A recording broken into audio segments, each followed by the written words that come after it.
A royal guard was sent in quietly. No headlines, no royal directive, just a sealed envelope from Prince William. And one task: retrieve the gown before she wears it. The same gown Queen Elizabeth II wore at her coronation, and the same gown Camilla had just locked inside her private dressing closet, ready to wear, ready to be photographed, ready to make the world believe that the past had been replaced. But what she didn't count on was that the guard who walked those halls had once saved a future king, and he wasn't about to let the Queen's legacy be paraded as someone else's costume. Now, before we show you exactly how he unlocked that closet, exposed her plan in front of everyone, and walked out with the one garment no one was supposed to touch, make sure you're subscribed with the bell turned on, and drop a comment telling us where in the world you're watching from. Because this story didn't end with a crown, it ended with silence and a single unbroken thread of loyalty. The Queen Consort had a plan, not the kind that gets announced in press releases or whispered through palace corridors. The kind that gets arranged through careful phone calls, trusted contacts, and favours owed from years of careful relationship building. By 9 a.m, St James's Palace was already electric with anticipation. The press brief called it a heritage-focused presentation of Queen Consort continuity, but everyone inside those walls knew what it really was. Camilla's moment, solo. No Charles, no shared spotlight, no footnotes. Camera crews buzzed through the courtyards, adjusting equipment, while uniformed staff carried garment racks under protective covers. Every whispered briefing revolved around one central truth. This was her day to step out from the shadows of succession and into something that looked an awful lot like sovereignty. In the North Wing, 3 stylists huddled around a vintage trunk that had arrived under escort. Matte black leather with a single card. Presentation garment. Reveal unscheduled. The senior stylist ran her fingers along the brass corners with reverence. "Tell me that's not what I think it is," whispered her assistant. She didn't look up. "It's exactly what you think it is." Inside sat something that hadn't seen daylight since Winston Churchill was Prime Minister. A gown that belonged in climate-controlled vaults, not dressing rooms preparing for camera flashes. Queen Elizabeth II's actual coronation gown, not inspired by, not a careful replica of, the gown itself. The Norman Hartnell original from Westminster Abbey, 1953. The one meant to remain sealed forever. Camilla had arranged for it to be here, not as homage. That would be a replica. As a statement, the silk would make for itself. She would step before those cameras draped in Elizabeth's own coronation moment, and the world would see continuity made manifest. Legacy transferred, history claiming its next chapter.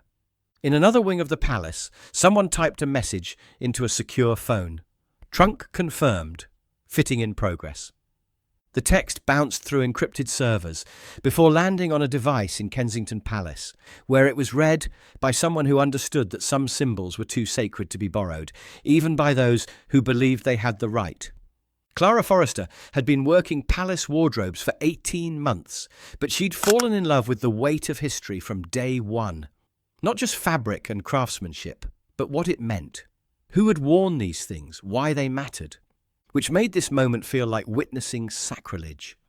The gown hanging before her had the cascading embroidery of golden shamrocks, roses and thistles that gave it away immediately, the particular shade of ivory that only existed in official portraits. The hand-stitched insignia beneath protective gauze. This was Queen Elizabeth II's actual coronation gown, the Norman Hartnell masterpiece that belonged to history, not headlines. Her supervisor had breezed past earlier with casual instructions. "Just transfer it to the main closet, Clara. Her Majesty wants it steamed in suite for the reveal photos." The new garment tag someone had attached made Clara's stomach turn. Continuity piece. 12 p.m. feature. Like it was just another costume change. She'd carried the gown carefully down the corridor, shielding it with both arms like something precious and fragile. But as she prepared to hang it in the designated wardrobe, something inside her rebelled. This wasn't right. This wasn't how things were supposed to work. After making sure the room was empty, She pulled out her phone with trembling fingers and opened a contact she'd only used once before, a secure line she'd been given during her initial security briefing. Her message was brief, urgent, gown, E-R-I confirmed, Coronation Original, no authorization, being worn today. Please act. The text vanished immediately. No confirmation, no receipt. Clara carefully locked the wardrobe and stepped back into the corridor, her heart pounding against her ribs. She knew what happened to staff who disrupted royal events. People didn't get fired. They just stopped getting scheduled. But she also knew what it meant to dress a legacy, to watch someone wear symbols they hadn't earned, traditions they were rewriting for cameras, history they were turning into props. Some things were more important than job security. 3 hours until the press line opened. 3 hours for someone to realize what was happening and decide whether to stop it. Prince William didn't pace when he was angry. He just went very still. His phone had buzzed once, soft, deliberate, the tone reserved for security alerts that couldn't wait. The message was brief but clear enough. Gown is in play. E-R-I, tags confirmed. 12 o'clock feature. Source credible. No formal clearance located. Optics irreversible if worn. He read it twice, his jaw tightening with each word. They'd all agreed after the funeral. He, Anne, even his father during one of their few completely honest conversations. Elizabeth's regalia would never be touched again. Not displayed, not replicated for special occasions, certainly not worn by anyone else. It wasn't about ownership or jealousy. It was about respect for something that couldn't be replaced. But Camilla had found a way around their understanding. She'd arranged this quietly, through channels that bypassed the family entirely. And now she was planning to step in front of 50 cameras wearing their grandmother's most sacred garment, while the world assumed it had been blessed by everyone involved.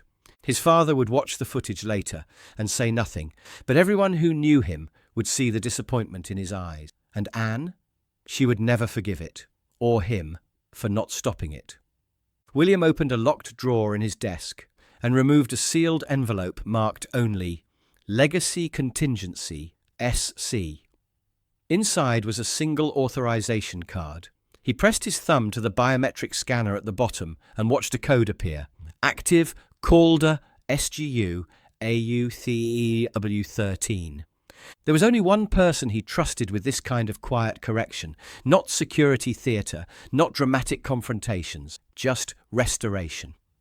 Sergeant Rowan Calder, Scots Guards, had been reassigned to internal royal protection after an incident William preferred not to think about, the kind of man who solved problems before they became headlines. William typed a single message on his secure device. Retrieve the gown. No noise. Return to Windsor. No trail, no mistakes. He closed the envelope and walked out of the room. History wasn't his to rewrite, but it was his responsibility to protect. Sergeant Rowan Calder stood before his mirror, adjusting a uniform that had seen 22 years of service, though most people would never guess where. His crimson tunic was perfectly pressed. Black trousers trimmed with ivory braid, ceremonial sword polished until it reflected the morning light streaming through his quarters' single window. The black bearskin hat remained on its stand. He wouldn't need the full regalia today. Pinned beneath his left breast pocket was something smaller than regulation, a brass slipcase containing the authorization he'd just received. No royal seal, no elaborate crest, just a code. W13, and beneath it the initials that told him everything he needed to know. His family had served the crown for 3 generations. His grandfather had been posted at Balmoral in the 70s. His father had marched in state ceremonies that still appeared in history books. But Rowan's path had been different, quieter. He was part of the internal royal security contingent, a deliberately boring title that covered work most people couldn't imagine. He protected what shouldn't need protection, things that were supposed to be safe simply because of what they were. And he did it without being seen. Today's objective was clear. Somewhere in St. James's Palace, Queen Camilla was preparing to wear Queen Elizabeth's actual coronation gown for a press event. Not as tribute, not with family blessing, but as a carefully orchestrated rebranding of royal symbolism. His orders were precise: locate the gown, remove it, return it to Windsor before noon. Make no scene unless forced to. Leave no record unless absolutely necessary, and above all, no confrontation unless directly provoked. He opened a concealed compartment in his regulation kit and withdrew an archival transport sheath, black velvet, lined with museum-grade muslin. Foldable, concealable, designed specifically for emergency relocations of priceless artifacts. It slid easily into a custom pocket inside his long coat. His identification for the day was equally understated. Uniform Inspector, pre-event regalia certification. Real enough to pass any casual check. Official enough to avoid difficult questions. He adjusted his plain cap in place of the traditional bearskin, ran his fingers once across his sword's hilt, ceremonial but kept sharp, and stepped into the corridor. No salute today, no fanfare, just a job that would either be invisible or impossible to ignore. St. James's Palace waited. So did a legacy that wouldn't be paraded in front of cameras like a borrowed crown. The East Gate checkpoint waved Rowan through. Camera crews had transformed the courtyard into controlled chaos. Nobody noticed the solitary royal guard walking through it all. Red uniforms were invisible in their visibility. At regalia staging, authorized staff only, a young assistant checked his lanyard. Inspector? Uniform certification, Rowan replied flatly. Inside, racks of royal outfits stood labelled presentation cloak, silver brocade, replica robe, backup. Stylists moved between them with practiced efficiency, adjusting trains under white cotton gloves, double-checking embroidery alignment against reference photographs. Beyond them, through a narrow corridor lit by crystal sconces that had probably illuminated royal preparations for over a century, lay the Queen Consort's private dressing wing, and somewhere behind those doors, locked away from casual view, was the gown. Rowan walked like any other mid-level inspector, confident enough to avoid questions, invisible enough to avoid attention. The corridors grew narrower as he moved deeper into the private quarters, carpets thicker, security presence less obvious but more alert. At the entrance to the dressing wing, a former Royal Marines corporal turned private security blocked his path with professional courtesy. "Regalia's already been cleared for the day," the man said. Rowan reached into his breast pocket and produced a sealed card. Windsor Protocol Addendum, line 4.3. The Marine glanced at the parchment type, but didn't open it. He recognized the weight of the paper, the particular shade of cream that meant this came from someone who didn't need to explain themselves twice. He stepped aside without another word. The dressing suite beyond was a study in modern luxury applied to ancient privilege. Mirror-lined walls reflected soft lighting designed to flatter any complexion. Velvet-upholstered benches sat beneath climate-controlled storage units that probably cost more than most people's cars. A makeup station held powder, still faintly scented with expensive cosmetics. But Rowan's eyes went directly to the central wardrobe unit. Cherry wood, custom hinges, reinforced clasps, and along the lower seam, barely visible, a folded tag that made his breath catch. E-R-I-I. Secured garment. Elizabeth Regina, II. He knelt before the lock like a professional paying respects to his craft. The bypass tools in his pouch had been a gift from a Royal Archives locksmith years ago. 4 precisely shaped instruments designed for antique security mechanisms, their edges filed to accommodate century-old tolerances without leaving scratches. His fingers moved with the muscle memory of someone who'd cleared jammed weapons under pressure, patient and precise. The first tool, a tension bar, then a second, working the tumblers with surgical care. The mechanism resisted, then gave with a soft click that seemed to echo in the silent room. He opened the wardrobe slowly, reverently. Inside, silk hangers, lavender sachets, 3 rows of perfectly organized outfits for various royal occasions. But there, in the center position, was what he'd come for. Suspended from a padded velvet hanger, wrapped in an archival preservation bag, so pristine it seemed to glow under the soft lighting. Above the zipper, embroidered in faded gold thread, E.R.I.I. Hartnell Atelier, 1953. He opened the bag carefully. The coronation gown of Queen Elizabeth II lay before him in all its impossible, untouchable majesty. Ivory silk that caught the light like captured moonbeams. Crimson velvet accents that seemed to pulse with their own inner fire. The embroidered flora, golden shamrocks, roses, thistles, wound up from the hem like living vines, each thread placed by hand with the kind of skill that no longer existed in the world. The insignia of the United Kingdom glowed beneath protective gauze. Lion, harp, thistle, each symbol hand-stitched in bullion thread that had witnessed the transformation of a young woman into a queen while the world held its breath.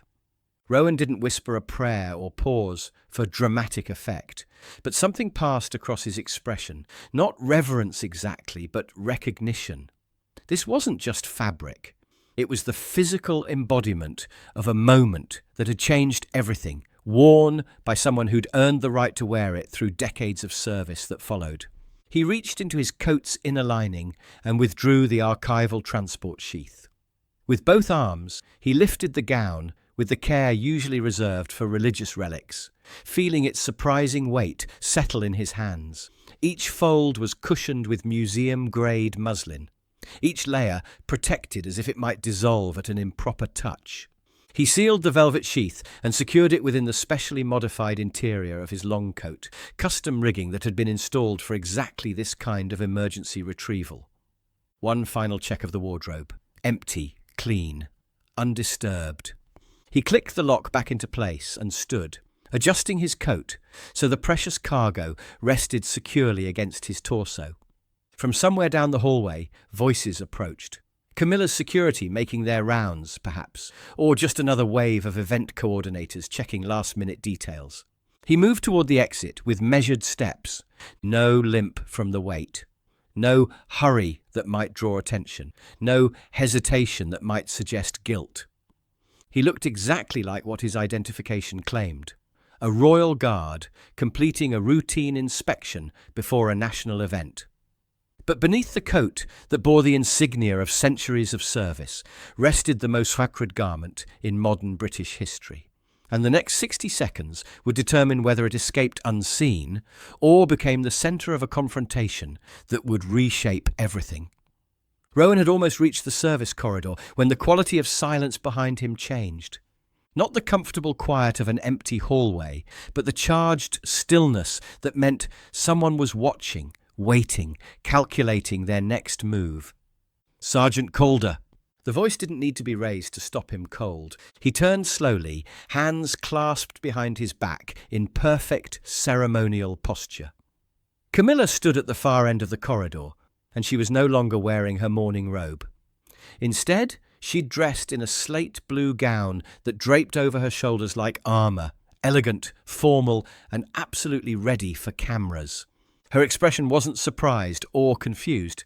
It was surgical. "Turn around," she said.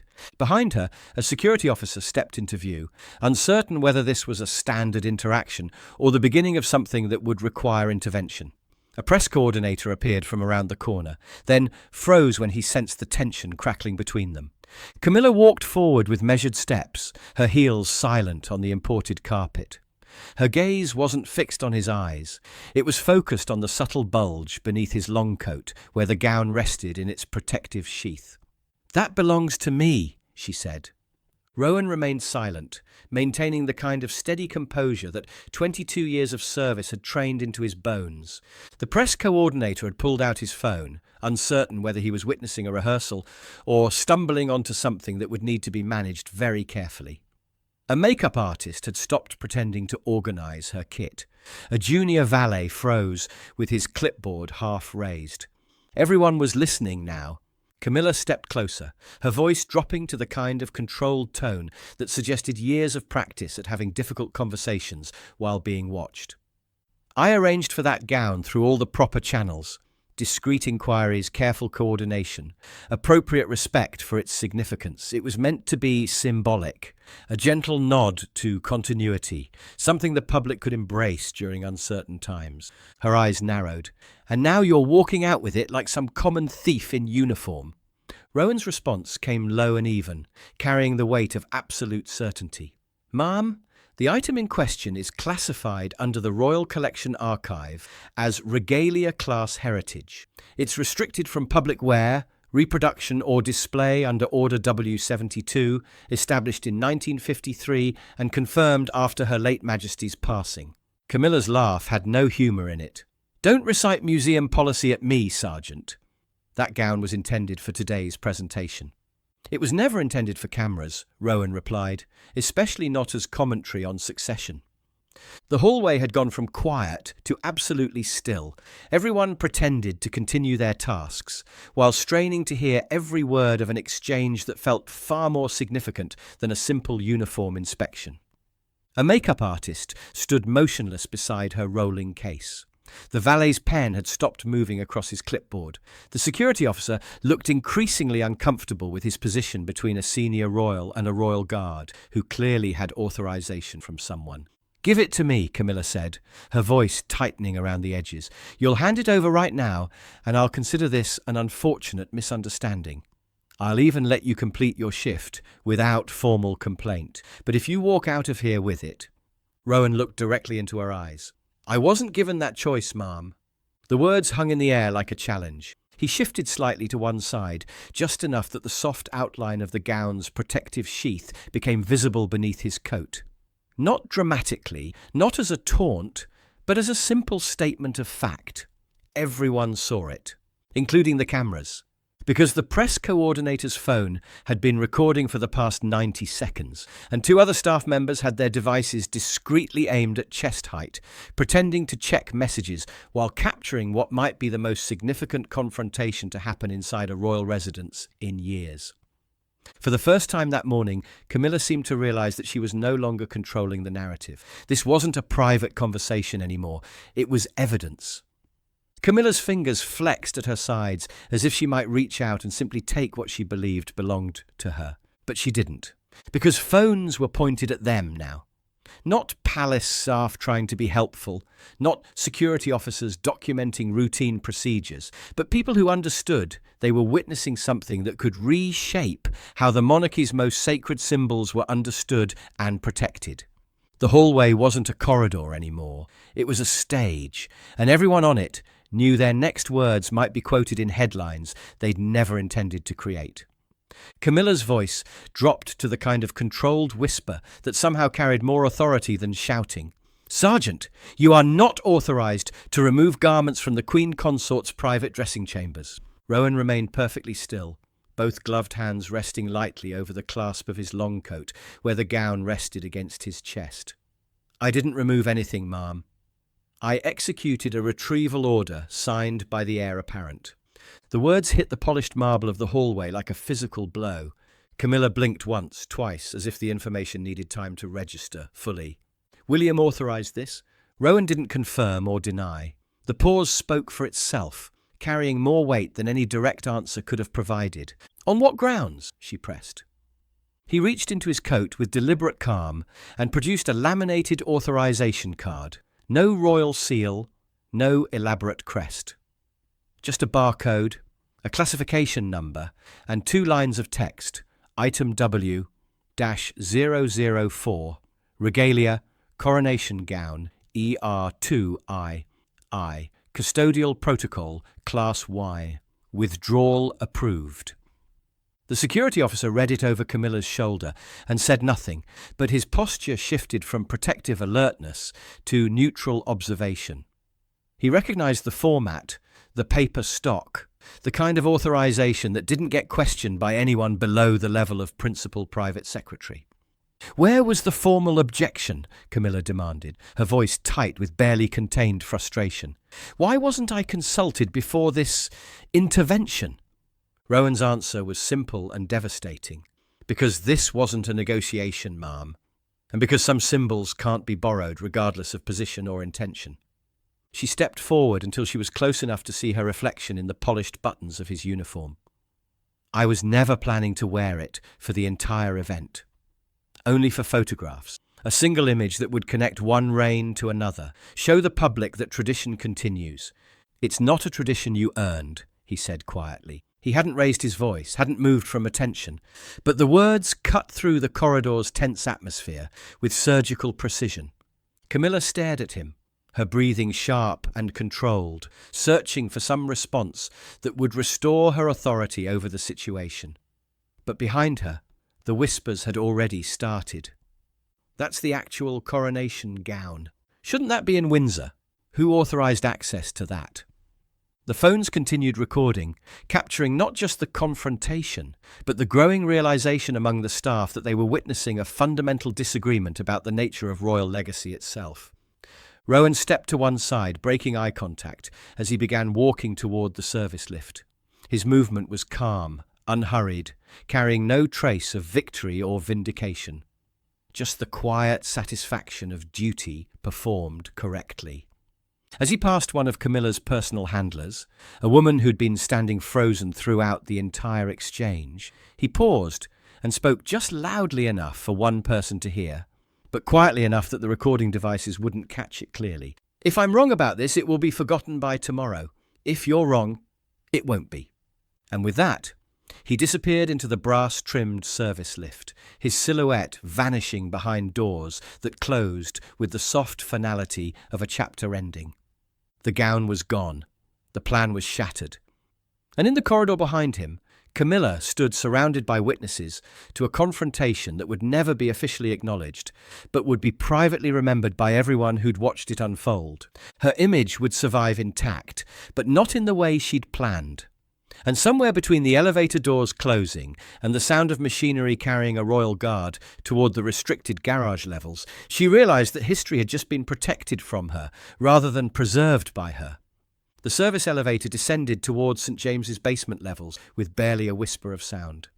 Rowan stood motionless as it carried him away from the confrontation and toward the completion of his mission. The coronation gown rested securely in its archival sheath against his chest, surprisingly heavy, not just in weight, but in the accumulated significance of everything it represented.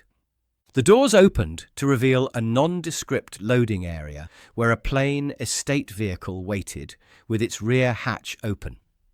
A single aide from Kensington, dark suit, no name badge, the kind of professional invisibility that marked serious royal business, stepped forward without greeting or ceremony. He verified the transport sheath's sealed tag with a handheld scanner, accepted the precious cargo with both hands, and secured it within a climate-controlled compartment in the vehicle's rear. The entire transfer took less than 30 seconds and was conducted in complete silence. No signatures, no receipts, no paper trail that anyone would ever find. The vehicle rolled out through the service gate and disappeared into London's late-morning traffic, following a pre-cleared route that appeared on no public maps. By noon, the coronation gown would be back in the Windsor vaults where it belonged.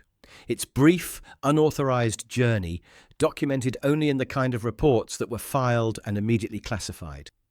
Meanwhile, 3 floors above, the palace buzzed with the kind of controlled chaos that followed when carefully laid plans suddenly required complete revision.